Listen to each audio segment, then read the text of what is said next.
Introduce each other again. So, yeah. Hello, Thank you people. so much. We shake hands like we haven't been talking for the last 30 minutes. Okay. It's a weird like talk show habit. I know, right? Like you have to like shake the host's hand, otherwise they're like, oh, there's some tension. Yeah, like And then you got to break it. they've But been you told us fighting. backstage you're a hugger. I was waiting for a hug, but I never got one, so. I hugged you? Yeah. Wow, you're out here lying already. Oh my God. Okay, no, let's all start off on a better foot. For those of you that don't know, Effie Epstein is the managing partner at Sound Ventures. She was at Clear before iHeart, Marcia McClellan. Hopefully you know who this guy is.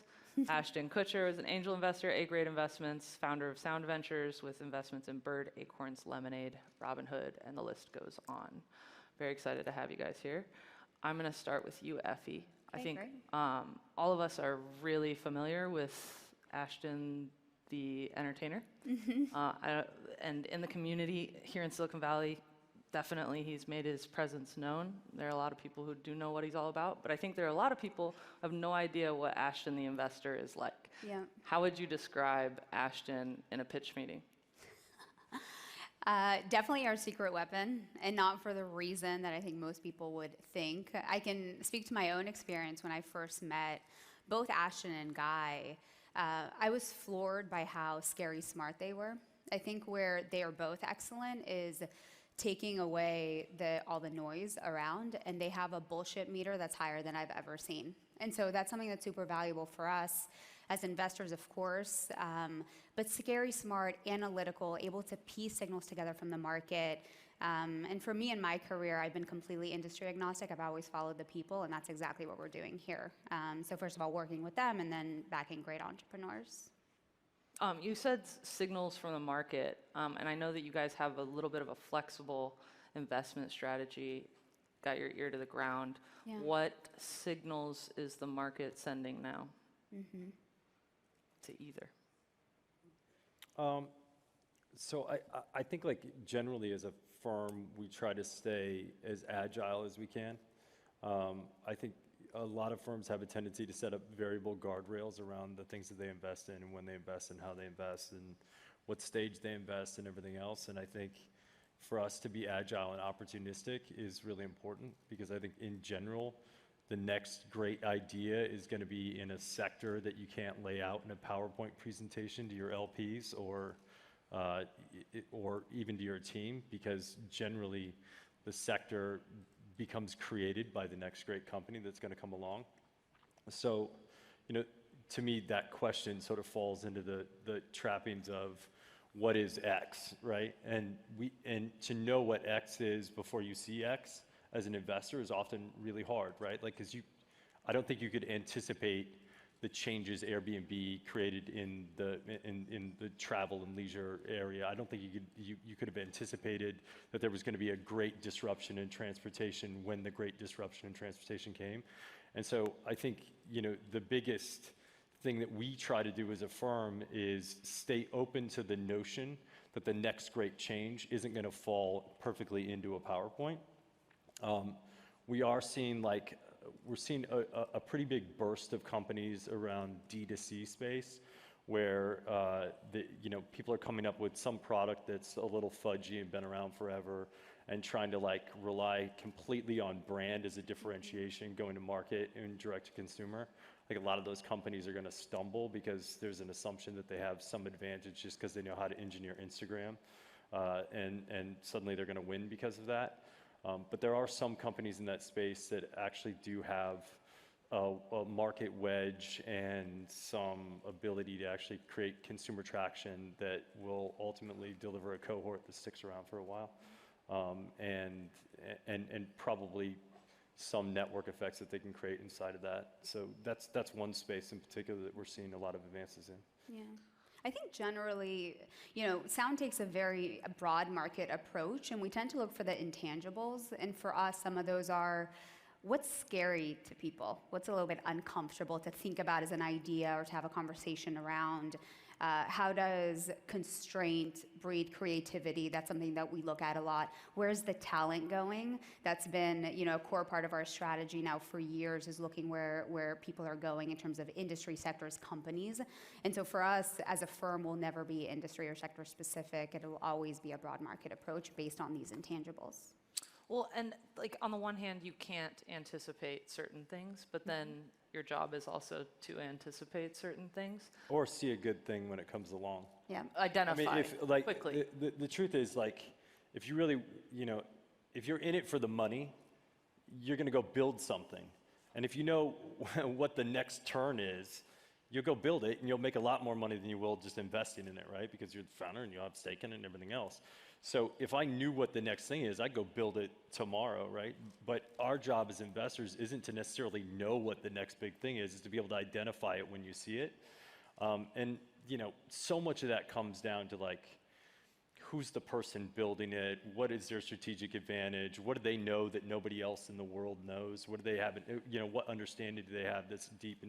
So, yeah, we can look out and go, okay, so if you think that companies that are building technology platforms and have a robust database, if you think that they deserve a 20x multiple relative to companies that don't have that historically over the last 10 years, you can look at a company that has some AI capabilities and probably deserves a 100x multiple if they actually have the appropriate data to run their training sets against. So I could look at AI and I could go, yeah, AI is the next big thing. Well, okay, great. There's every person that sits down with you is like, well, we're building AI and then once you start unpacking it, you go, that's actually not AI. You just are running an algorithm on a database. Like, Right. Yeah.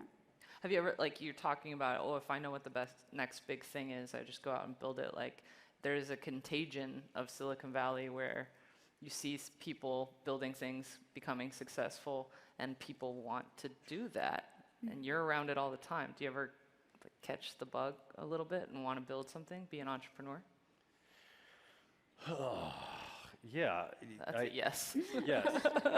It's, of course you do, and then you have to it's hard to run the same rigor against your own ideas as you can run against somebody else's idea. Like, Yeah.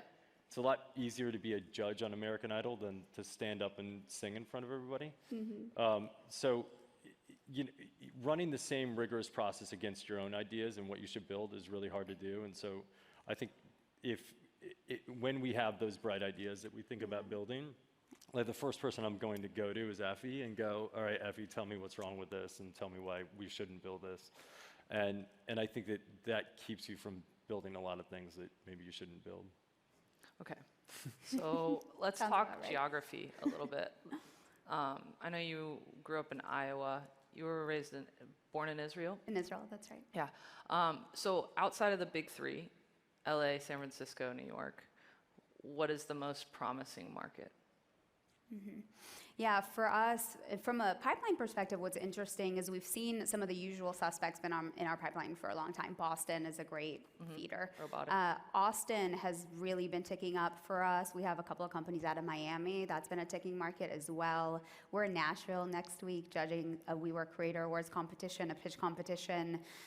So those are a few of the cities that have emerged. Seattle has always been in the background. I'm kind of surprised that we haven't seen more out of Seattle, but I would say Denver, Austin, and shockingly Miami have been climbing up the ranks. Yeah, I was in Denver last week looking at an extraordinary company there. I think the cool thing that's really happening is the democratization of a lot of just baseline software tools is actually allowing companies to actually start to spurt up in other places. We actually ran a market analysis on company culture, and what we did was we thought, most likely the next greatest companies in the world are going to be the companies where the most talented people want to work at. Like, even if you don't necessarily understand what the business looks like today, if this is a company that's attracting the most talented people around the world, They're going to figure it out. They're probably going to figure it out, right?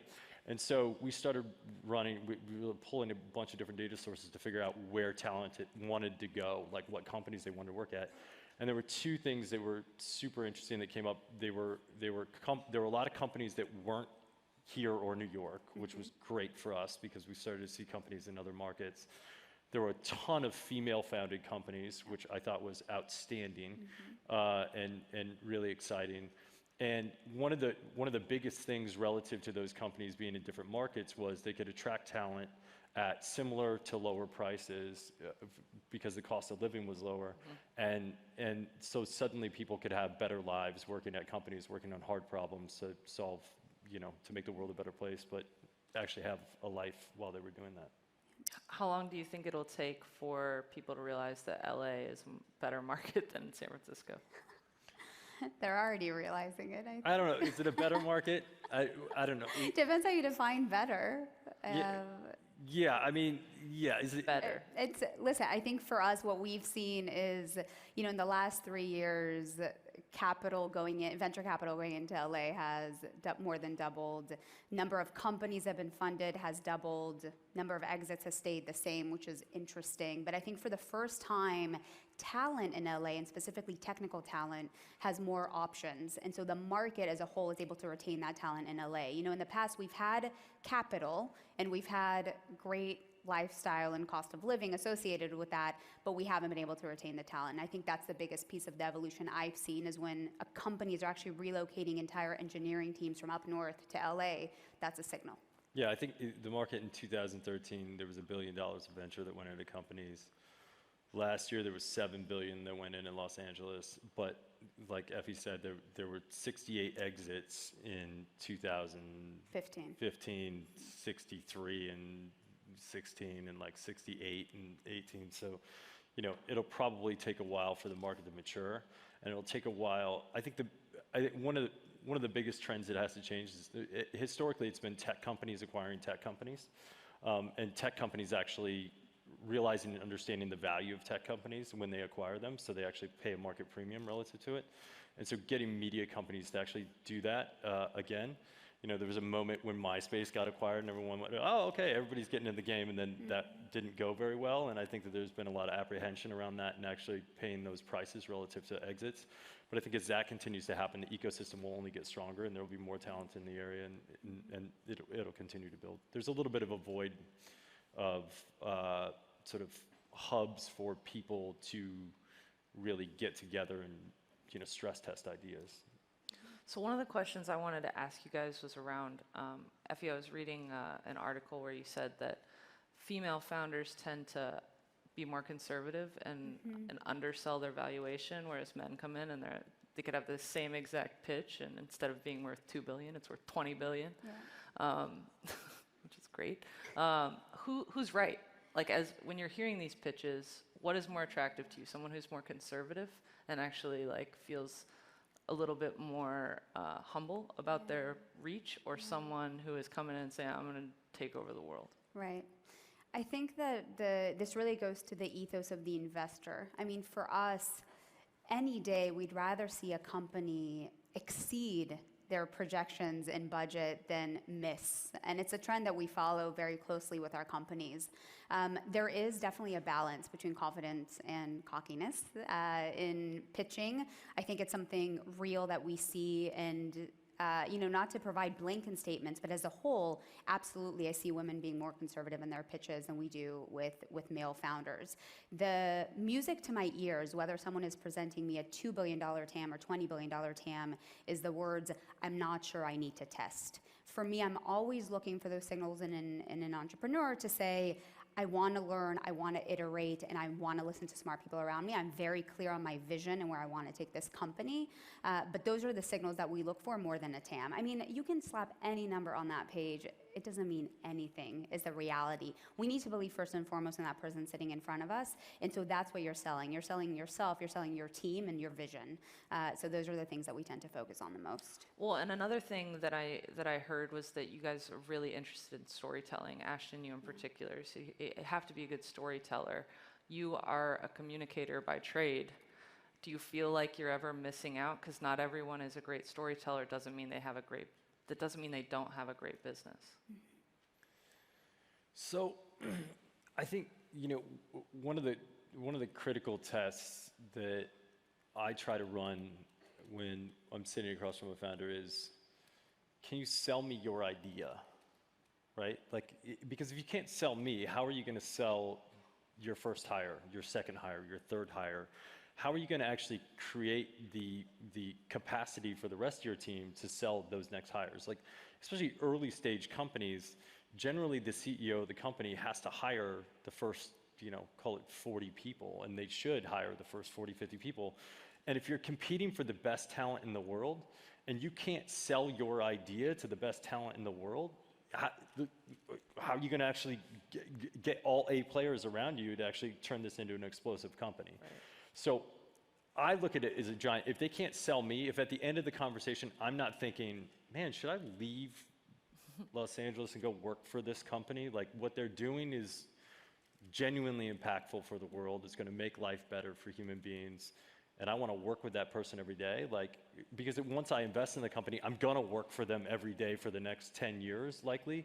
So if you can't sell me to work for you, basically, then how are you going to sell your first 50 employees, right? And then on the other side, it's also sort of a job interview. Do I want to hire that person? Like, and so you're sort of playing those two games in your mind where you're going, would I hire this person, and do I want to work for this person? Because at the end of the day, that's what you're going to end up doing if you invest. So right. I think that storytelling piece it has to happen, and then you can refine it and make it better and improve it and figure out how to communicate to a consumer over time. But early stage companies, that person has to be able to do all of those things. Yeah. Oh, I mean, Effie, I know that you coached a lot of the companies personally during the Perfect Pitch in Austin. Like, what tips do you have for, there's so many, raise your hand if you are a founder, entrepreneur. So everyone. Yeah. What's your advice? Yes, absolutely. I think the key is being very clear and succinct on your vision. Your goal in an investor meeting, especially a preliminary one, is to pique their interest. So why are you building the thing that you're building? How do you prove that you are the right person to build that? And being clear on your vision. And the reason being is, when I listen to someone's vision, I'm not just looking at the market opportunity behind it. I'm saying, okay, are they going to be able to get their entire workforce and team behind that vision? Are they going to be able to get customers and clients behind that vision? So to me, that's something really critical. And I can share with this audience the 3 things that we look for in founders, regardless of the industry or business that you're building, is grit, self-awareness, and followership. I would say we're very fortunate to see great entrepreneurs every day. We find that there's nuance between the good entrepreneurs and the exceptional ones. Most entrepreneurs who come into our doors have grit, right? They have the perseverance to go kind of run through doors. I would say less have self-awareness. If you can show an investor that you recognize where some of your blind spots are, that's critical, because to me it shows you'll know how to fill those gaps in your organization. And then lastly is followership, so being able to attract and retain people who are smarter, better, and sometimes more seasoned or senior than you. So to me, that's a huge part of the story. So pique their interest about the vision, be clear, but also explain why you're the right person to run this company. Okay, we're going to switch gears just a touch. Ashton, you have been in Hollywood for a really long time and now become very embedded here in Silicon Valley, which gives you an interesting vantage point when it comes to the Me Too movement. I'm just curious about your perspective, given that you've been in both worlds.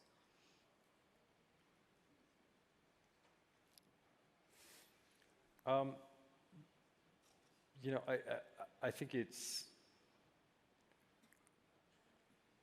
you know what, so the best advice that I got relative to this entire thing came from my wife, and she said, men have had hundreds of years to solve this problem and to talk about this and figure it out, and it's probably the best thing at this point for men to just shut up and listen for a little bit. So I actually think that anything I say is ultimately a hollow action, and that the only thing that it is for me to do is to actually do, and that anything else in between is bullshit. So hire more women, get busy making sure that there's equal pay within organizations, make sure that the companies that we invest in are thinking about this problem on day one, and continue to tell stories about the extraordinary women in history and in the world and going forward. I think like that's my baseline of what needs to be done. And so in doing so, it's incumbent upon me to have my investment fund be 50% women, to increase the number of companies that we fund that are female founded. It's incumbent upon me to make sure that my foundation's already 80% women, and every position in the C-suite is all women. My media company is over 50%, I think it's like 70% women, and all the people in the C-suites are women in my media company. And now I'm going to shut up, and I'll hand it to Effie to actually like say what else could be done. And your fund is, right now, of female founders, is it 30%? Is that what? That's right. So over the last 18 months, 30% of the companies that we funded have been female founders. But I think it's important to emphasize these are phenomenal businesses, ones that we see as 100x opportunities, and they happen to be founded by women. Right. We don't need to, in any way, change our investment strategy. We just need to open up our pipeline so we see those opportunities, because they're there. Awesome. Let's talk about Twitter for a second. You were the first, Ashton, to reach 1 million followers on Twitter. There was a time when you were interested in investing in them. For a brief period, you left Twitter. Now you're back. If you were on the board, let's say you had... I never left Twitter. After the Paterno tweet? Oh, no. I actually just started like asking somebody next to me, like, you Read think this is okay to tweet? Yeah, like, just like not assume. Well, I think that was like a specific inflection point where there were so many media companies that were following people's Twitter that it no longer became a private conversation. Everything was public. So if you made a mistake, you were screwed. You were publicly lambasted. And so at that point, I was like, well, before I tweet something, I'm just going to say that, hey, what do you think of this to whoever's next to me? Okay, so correct. Yes. Further filtered your Further Twitter. filtered, exactly. But let's say that you had made the investment in Twitter and you were on the board. What would you be telling Jack right now? Oh, that's a great question. Thank you. They paid Oh, me. what would I tell Jack? I'd probably I emailed him 5 months ago, and I was like, I just said, I'd love to be able to actually segment my audience, and I don't think that everybody that is following me on Twitter wants to hear about what companies I'm interested in investing in or have invested in. I don't think everybody that follows me on Twitter wants to know about The Ranch on Netflix. If you haven't seen it, it's a great show. I don't think that everybody wants to hear what my political views are. I don't think that everybody, I was like, wouldn't it be a better experience if you could actually segment your audience towards interest base that would then filter your feed, and you could actually self-filter your feed as you post it. So eliminate the presumption that everybody wants to hear what you have to say about everything, because I just don't think that's the case. So that would be my advice. Okay, perfect. I hope he takes it. I like that idea. I've not actually heard that. Another one I have is around a portfolio company that you're actually invested in, not hypothetically. Bird. Okay, one person took a scooter here. As an investor in Uber, you were there for all of the kind of regulatory hurdles and watched that unfold, and they very much had a ask for forgiveness, not permission approach. Bird has done a similar thing, but the environment is different in that it was really Uber versus the government, and in this case, Bird is not only dealing with the government, but also the public and the citizens have strong feelings. So are they playing it right? Yeah, I think they're playing it exactly right. So fundamentally, what's the Uber thing was very frustrating the whole way through as well. The Airbnb thing, regulatory-wise, has been incredibly frustrating the whole way through. Bird, to me, this is like the simplest one of them all, in so much as nobody wakes up in the morning, opens their front door, and looks outside and goes, God, look at how many cars there are parked everywhere. Yeah. They're fucking parked everywhere. There are cars parked everywhere. It's ridiculous. And they're clogging up the roads. They're making it impossible to get anywhere you want to go. But boy, do we open up the door and go, man, there are just scooters all over the place. And you're like, hold on, wait a second. This is just a version to change, right? And suddenly we go, all right, we have to regulate the hell out of this because people are complaining about there being scooters. But nobody's complaining about the fact that there are cars everywhere. And if you think about like a pure square foot perspective of how much space a scooter takes up relative to a car, this is absurd, right? And fine, I understand, like maybe we can find appropriate parking places for these things and everything else. But the regulatory function on this, like if you're like in any position that you're looking at this and thinking about it, open up your door and look at how many cars are outside. And you're just used to it, right? This is just something you're not used to. And so there's certainly ways that we can get places where these things can be parked that people are comfortable with and everything else. But boy, it's just a better world if this takes off and works. Like from an energy consumption level, it's going to be a much better world. From an emissions perspective, it's going to be a better world. And from a people just getting where they need to go, it's just going to be a better world if we actually pull this off. So, you know, I can advocate all of this for Bird, and I can advocate this for all of this for every scooter company.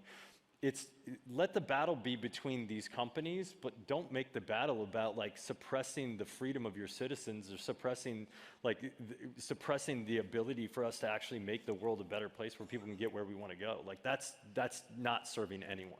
So that's my message to regulators. Oh, boom, mic drop. If only it wasn't strapped to your face. I am cutting into your break, but I have one more question. So.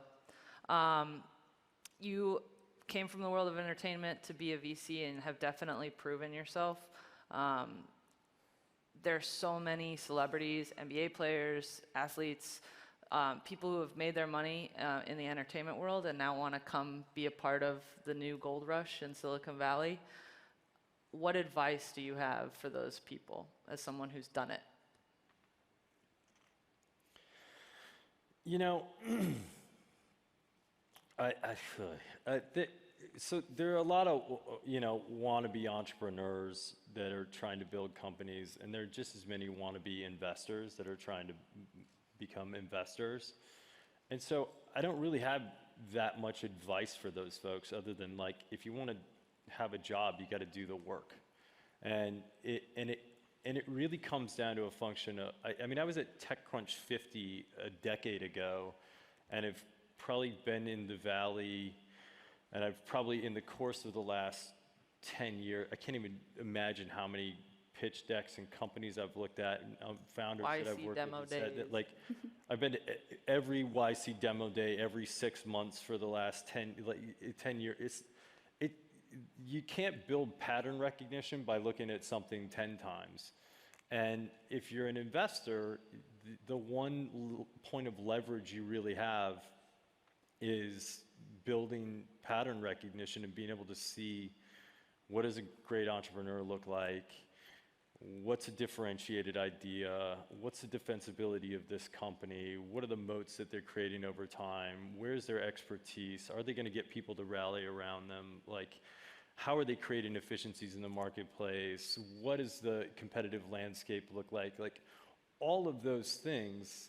You know, you can see a great idea and be like, wow, that's a great idea, and you seem like a really good person, but if you don't have an understanding of what a competitive landscape looks like, you can be gobbled up in like a minute, and all of a sudden your cash is out the door. So the bottom line, it's just like anything else. Like, if you want to have a job, you got to do the work, and it takes time and a ton of mistakes, and you know, the truth is, the value I've added as a celebrity investor compared to the value I've added as an investor, mm-hmm. I don't even think that they're on the same map. Like, right. and so my only recommendation to people is like, if you want to do it, you got to do the work, and you're going to lose money most of the time, and occasionally you'll find something that's unbelievable, and you might be able to make money. All right, thank you guys. I really appreciate it. Yeah. I could stay, but they'd yell at me. Thanks so much, man. Thanks.